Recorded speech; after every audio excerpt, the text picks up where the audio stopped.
Om Jnanatimirandasya Gananjanam Shalakaya Chakshurunmilitam Yena Tasmai Shri Gurave Namaha Gurave Gaurachandraya Radhikaya Sadalaye Krishnaya Krishna Bhaktaya Tadbhaktaya Namo Namaha Narayanam Gurum Vande Sharanyam Bhakta Bandhavam Gauramanu Vishtam Purnam Radhadasyam Pradayakam Rupanugacharya Varyam Rupamanjari Prishtakam Patita Pavana Bandhavam Yugacharya Narayanam Vancha Kalupataruvyascha Kripa Sindhubhya Evacha Patitanam Pavanebhyo Vaishnavebhyo Namo Namaha Namo Mahavadanyaya Krishna Prema Pradayate Krishnaya Krishna Chaitanya Namne Gaura Tuise Namaha Shama Sundara Shikanda Shekara Ismirahasara Murali Manohara Radhikara Sikamam Kripanide Swapriya Charana Kinkarim Kuru Tapta Kanchana Gaurangi Radhe Vrindavaneshwari Brishubhanu Sute Devi Pranamami Hari Priye Vrindai Tulasi Devyai Priyai Keshava Sacha Krishna Bhakti Prade Devi Satyavatyai Namo Namaha Shri Krishna Chaitanya Prabhu Nityananda Shri Advaita Gadadhar Shri Vasadi Gaura Bhakta Vrindam Hare Krishna Hare Ramo Ramo Ramo Hare Hare. Então, primeiramente eu gostaria de dar início oferecendo as minhas mais humildes e respeitosas reverências à poeira dos pés de lótus de Paramaradetama Shri Guru Pada Padma Nitalila Pravishta Om Vishnupada Paramahamsa Parivrajacharya Ashtotara Sata Sisrimad Shila Bhaktivedanta Narayana Goswami Maharaj Shila Gurudeva e também a todo o Shirupano Gauriya Guru Varga, todos os Tridandis Sannyasis, Brahmacharis, Vaishnavas, Vaishnavis e a todos aqui hoje reunidos as minhas mais respeitosas reverências. Então, pela misericórdia sem causa de Shila Gurudeva e todos os nossos mestres do passado, presente e do futuro, nós podemos nos reunir aqui hoje mais uma vez para dar sequência à leitura do Jaiva Dharma, capítulo 15. Então, continuando a conversa entre Brajanata e Babaji Maharaj sobre Diva Tattva. Então, agora, Brajanata pergunta o seguinte: eu entendo que a Swarupa eterna da Jiva pode ser espiritual e atômica em natureza, né? E que dentro desta Swarupa está um corpo lindo, né, composto de membros espirituais. No estágio condicionado, este corpo lindo e espiritual permanece encoberto pelo corpo sutil, né, e também pelas coberturas materiais da diva na forma de um corpo material, né, que sofre transformações, jara vikara, transformações, vikara, materiais, jara. Agora eu gostaria de saber se a diva é completamente livre de defeitos no seu estágio liberado. Então Babaji Maharaj responde: a forma espiritual e atômica da diva é livre de qualquer defeito, mas devido à sua natureza diminuta, ela é inerentemente fraca e, portanto, incompleta. O único defeito nesse estágio é que a forma espiritual da diva pode ser encoberta através da associação com a poderosa Maya Shakti. Ou seja, tem algum defeito na constituição original espiritual da diva? Babaji Maharaj disse: ela é livre de qualquer defeito, mas existe apenas um que permanece, que é o fato dela ser fraca e se subordinar a Maya, né? Poder ser influenciada por Maya. Esse é o único defeito na constituição original das divas. Fora isso, ela é perfeita. Então, o que nós podemos concluir? Que os erros que nós cometemos aqui, enquanto encarnados, não pertencem à alma. pertence ao quê? Ao corpo sutil, né? Ao falso ego, não é verdade? Que é controlado pela mente, pela inteligência, né? E que se identifica com o mundo material e, em consequência, procura desfrutar desse mundo material. E no momento em que ele tenta desfrutar do mundo material, o que acontece? Ele sofre.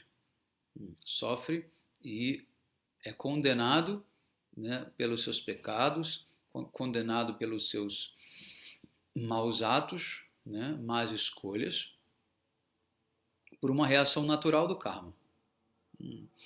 Algumas pessoas acham que Deus não castiga, porque Deus é puro amor. Ao contrário, ele justamente castiga porque ele é puro amor. É porque ele ama que ele castiga. Castiga por quê? Porque nós cometemos erros. Erros que não pertencem à alma, que pertencem ao corpo sutil. De qualquer maneira, é a inteligência que você carrega no teu corpo sutil que vai fazer com que você dê início à prática espiritual. Então, muito embora a alma já seja perfeita, quem vai conduzir essa alma, né, à sua liberação não é ela mesma, mas é o próprio corpo sutil. Então, essa punição vai para o corpo sutil, essa punição vai para a mente, essa punição vai para o falso ego. Os ensinamentos vão para a inteligência, para que eles sejam capazes de se redimir e de assim então passarem a conduzir esta alma, né, por um caminho de bem-aventurança, né, um caminho de devoção. Então Babaji Maharaj ele cita o Srimad Bhagavatam 10.232. Ye niravindaksha vimukta maninas tvai asta bhavada vishuddha buddhaya aruhya krishrena param padam tata patantyado nadrita yusmad angrayaha. Ó Senhor de olhos de lótus, os não devotos, como gyanis, yogis e renunciantes, consideram falsamente eles mesmos como sendo liberados. Os consideram, né, falsamente como sendo liberados, como estando liberados. Mas sua inteligência não é de fato pura, porque eles o quê? Não têm devoção. A inteligência deles não é pura porque eles não têm devoção, não têm bhakti. Eles executam austeridades severas, né, e alcançam o que eles imaginam ser uma posição liberada, mas eles ainda assim caem, né, caem até uma condição muito inferior, porque eles negligenciam os seus pés de lótus. Isso demonstra que a constituição da diva deve sempre permanecer incompleta. Né? Permanecerá sempre incompleta. Não importa o quão elevado o estágio de liberação da diva possa ser. Né? Isso é uma natureza inerente de Diva Tattva.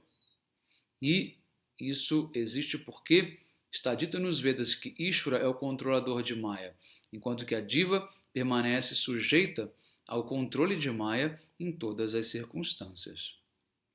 Está claro? Muito bem, então aqui termina o finalzinho do capítulo 15 do Jayavadharma. Eu podia ter terminado na última aula,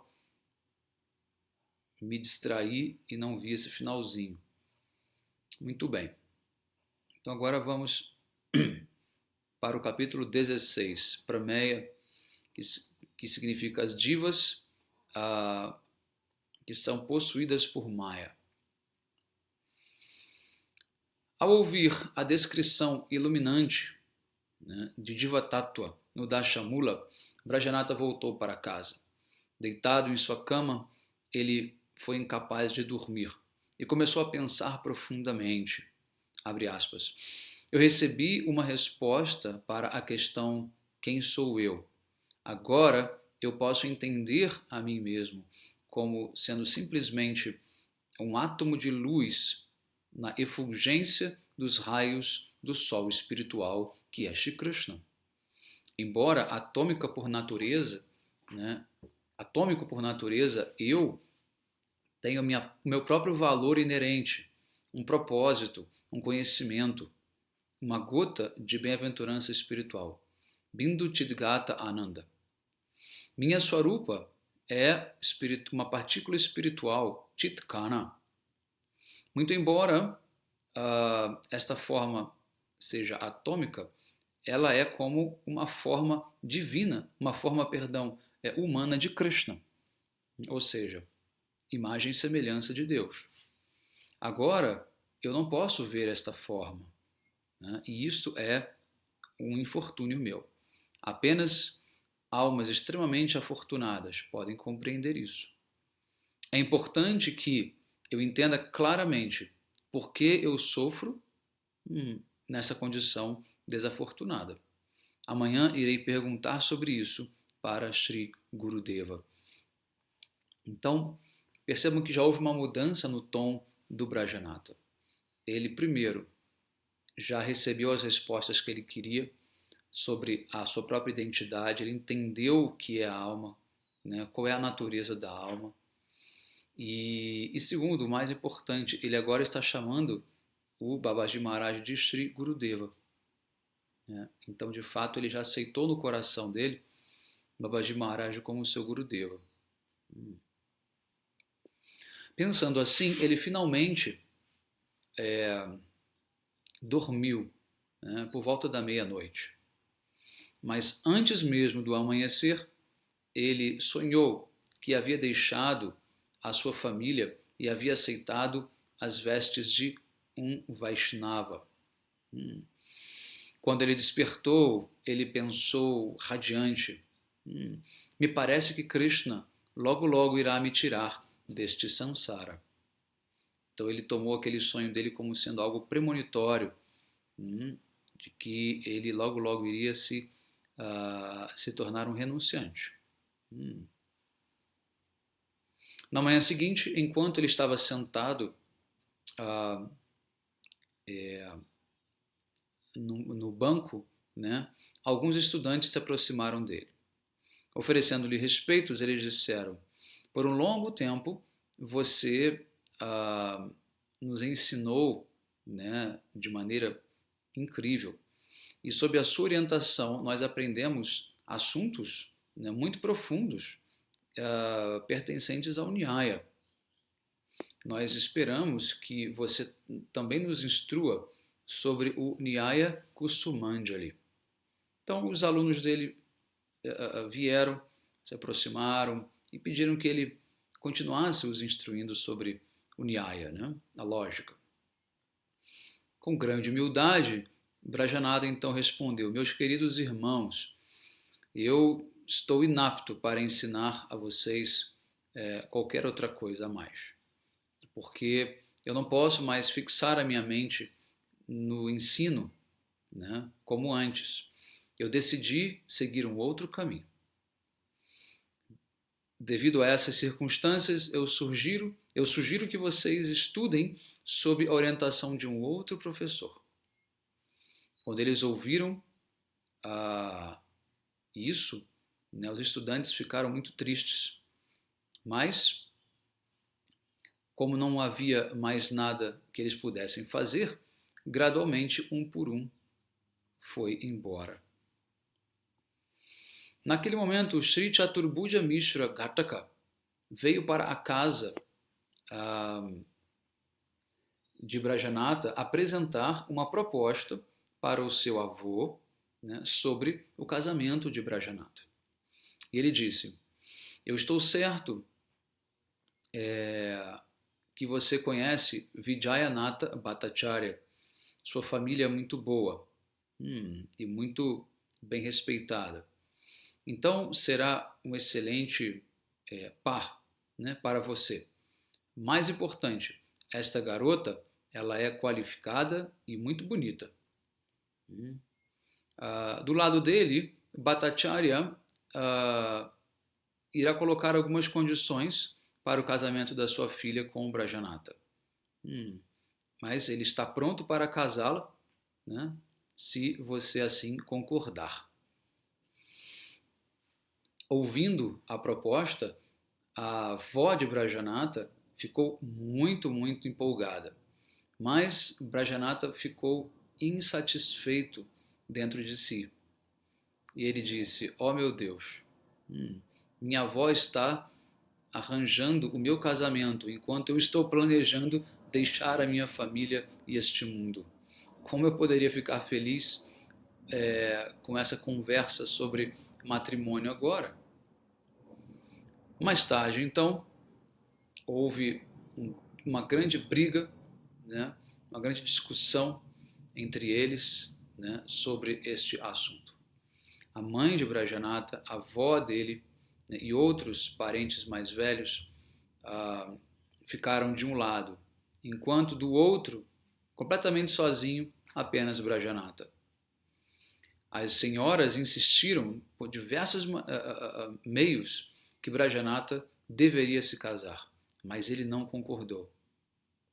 A discussão continuou pelo dia inteiro.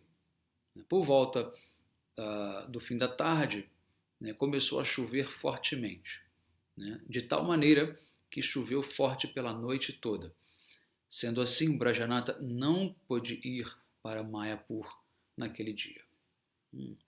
No dia seguinte, devido aos argumentos calorosos sobre casamento, ele não pôde mais permanecer em sua casa e nem comer, né, em paz. Então, ele correu o máximo que ele pôde para visitar o Babaji Maharaj novamente. Ali, ele prestou as suas reverências e se sentou próximo a Babaji Maharaj e disse: "Ontem à noite estava chovendo muito pesado. E Babaji Maharaj disse, na verdade, para ele, que ontem à noite chovia muito pesado. Deve ser por isso que você não pôde vir, né? Vendo-o aqui hoje me traz felicidade." E Brajanata disse: "Prabhu, eu estou enfrentando um problema, o qual eu preciso compartilhar com você. Mas, por favor, me explique. Se a diva ela é uma entidade espiritual pura, como ela pode se tornar apegada, né, a este mundo, por este mundo material miserável?" Babaji então sorriu e disse: "Swarupartehinam nijasukam param Krishna vimukam." No Dashamula 6, é o sexto verso do Dashamula Tattva, que diz o seguinte: por sua natureza original, a diva é uma serva eterna de Krishna. O seu Swarupa Dharma é serviço a Shri Krishna. Né? Prestar serviço é o Swarupa Dharma, ou seja, a função inerente das divas. Mas a energia ilusória de Bhagavan, Maya, pune aquelas divas que se esquivam deste Swarupa Dharma. Essas divas são desviadas de Krishna e estão apenas preocupadas com a própria felicidade. Maya, então, as amarra com as cordas dos três modos da natureza material, Sattva-raja e Tama, encobre a Swarupa delas com o corpo grosseiro e sutil, né? As joga dentro das amarras do karma, das amarras miseráveis do karma, causando assim repetidamente uma experiência de felicidade e sofrimento no céu e no inferno. Então as inúmeras divas, agora Babaji Maharaj diz, elas surgem de Baladeva Prabhu para servir Vrindavana Vihari Shri Krishna como o seu eterno associado em Goloka Vrindavana. E outras divas aparecem de Sri Shankarshana para servir o Senhor em Vaikunta, que é Sri Narayana. Eternamente desfrutando de rasa, ocupado no serviço do seu Senhor adorado, elas permanecem fixas na sua posição constitucional. Elas estão sempre buscando satisfazer Bhagavan. E estão sempre atentas a ele. Tendo alcançado o poder de Chit Shakti, elas são sempre fortes.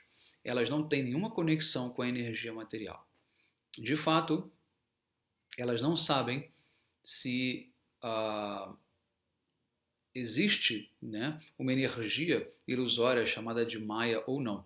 Então vejam bem, a alma liberada, que não tem nenhum contato com Maya, ela nem sabe que existe essa tal Maya. Tá? Muita gente às vezes pergunta, quando eu for para o mundo espiritual, eu vou me lembrar das minhas vidas passadas, eu vou me lembrar de que eu tive aqui na Terra? De maneira nenhuma. Né? Quando você entra lá, é uma realidade única e eterna. Né? Muito bem. Então, dessa maneira, quem já está liberado eternamente, as almas criadas por Baladeva ou por Shankarshana, automaticamente também nem sabem do mundo material. Né?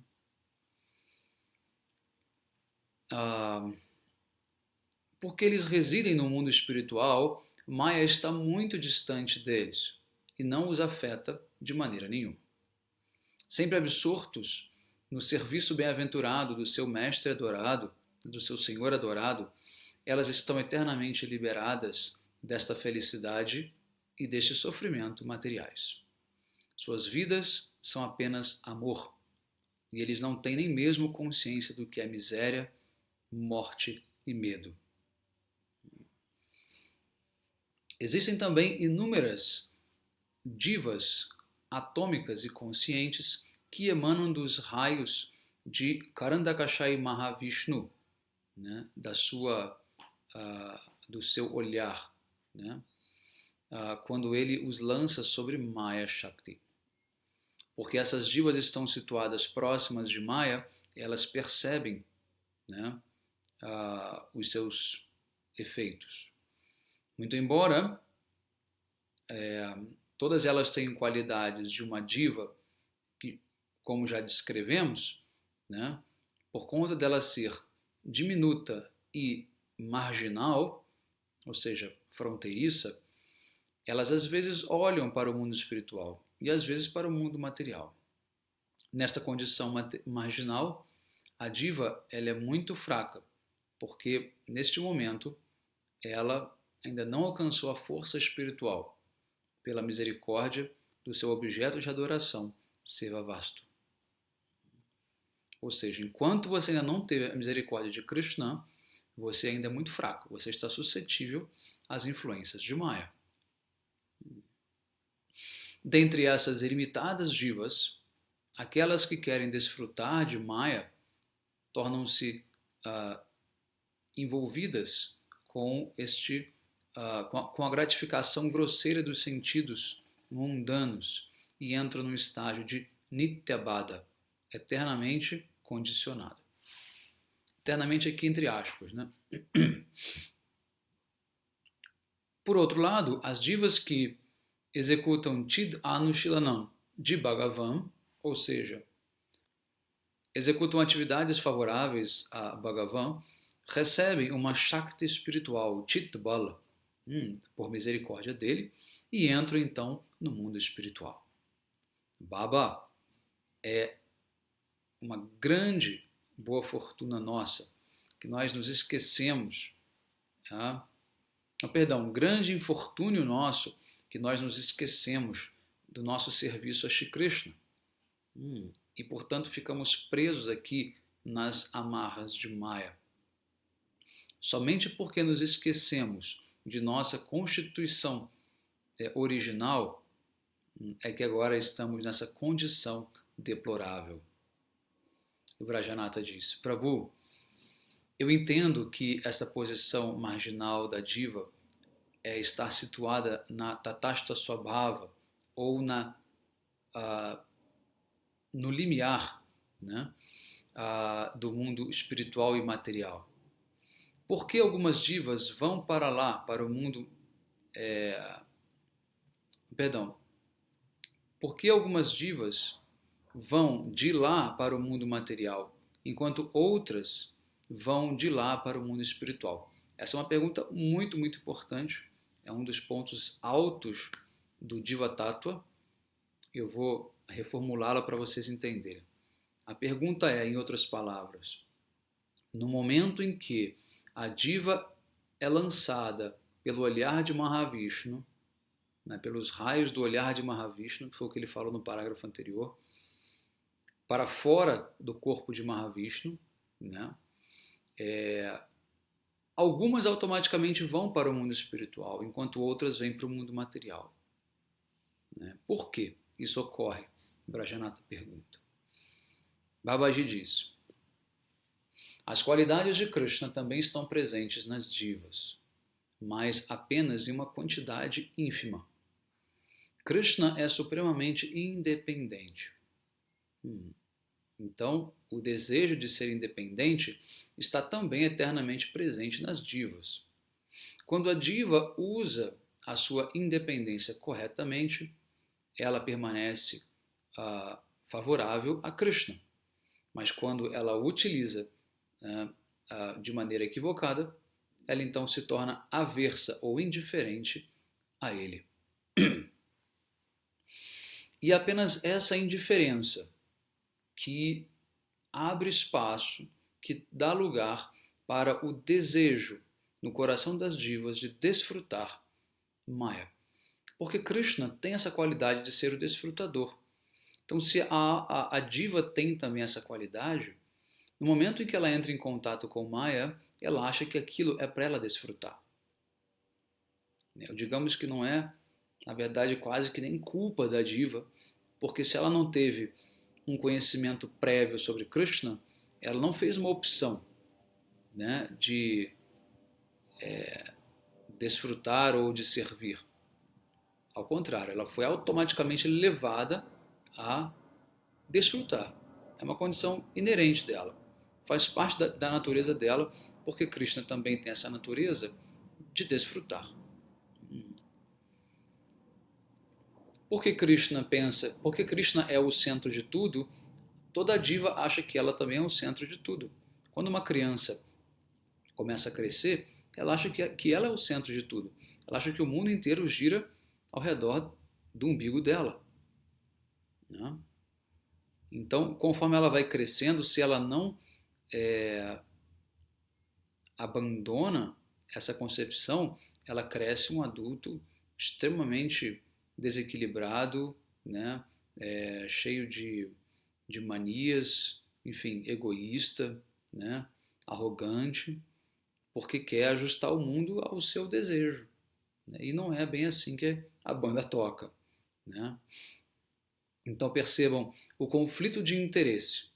Né? Lembra que na última aula eu expliquei sobre o problema de você ter vários Ishwaras, né? Que isso gera um conflito, que Ishvara só pode ser um? Aqui na Terra a gente tem esse exemplo vivo.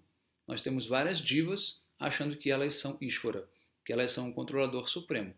Resultado da briga, da guerra, né? Da desavença, da discussão. Por quê? Porque não dá para todo mundo fazer o que quer. Existe o outro. E o outro também tem o desejo dele. Só que o problema é quando o outro e você acham que o seu desejo deve prevalecer, ao invés de tentar buscar uma solução que agrade aos dois, né? Ou que muitas vezes não agrade a nenhum, mas que seja a solução certa, né? Seja a ação correta a ser feita. Então, essas pessoas já estão num estágio de humildade, maturidade. Elas sim estão prontas para se tornarem servas. É só quando você abandona o seu abhimana, o seu falso ego, de que você é o centro, de que você é o desfrutador, de que o mundo todo deve girar ao seu redor, é que você está pronto para ser um servo de Deus. Porque só Deus pode assumir esse papel de fato. Não é verdade? Muito bem. Então, devido a este desejo de desfrutar de Maya, a diva desenvolve o falso ego, né, de que ela pode desfrutar, né, dos seus sentidos. Né, e, em consequência, surgem os 5 tipos de ignorância, que é Tama, ou seja, não conhecer nada sobre a alma espiritual, Moha, a ilusão sobre o conceito, né, corpóreo de vida, Mahamoha, a loucura do desfrute espiritual. Tamishra, que é o quê? O esquecimento da sua constituição original devido à ira e à inveja. E anda tamishra, considerar a morte como sendo o destino final. Quando essas 5 ignorâncias encobrem a alma, a natureza atômica da diva, né, a nossa liberação ou subjugação simplesmente passam a depender, né, da maneira como nós vamos utilizar a nossa independência diminuta, né, ínfima, de maneira apropriada ou não. Tá? Então,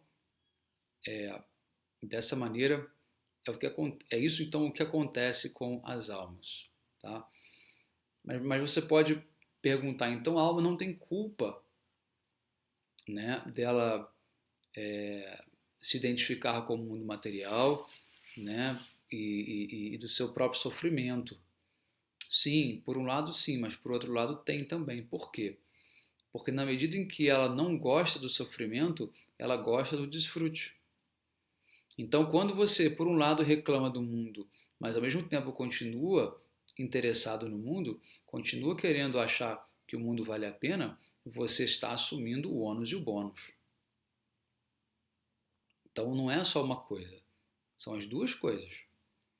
Quando você assume que vale a pena viver, que há algo que ser desfrutado, que há uma esperança de que você vai conseguir ser feliz, automaticamente você está assumindo também a responsabilidade por todo o sofrimento que vem para você. A culpa já não é mais de Krishna, a culpa é sua. Porque você tem a discriminação, você tem o livre-arbítrio, você tem a consciência. Então, se você está gostando do mundo material, você não tem direito de reclamar das suas mazelas. Essa maturidade espiritual que precisamos desenvolver. Tá bom? A gente vai parar por aqui e damos sequência então na próxima aula. Hare Krishna.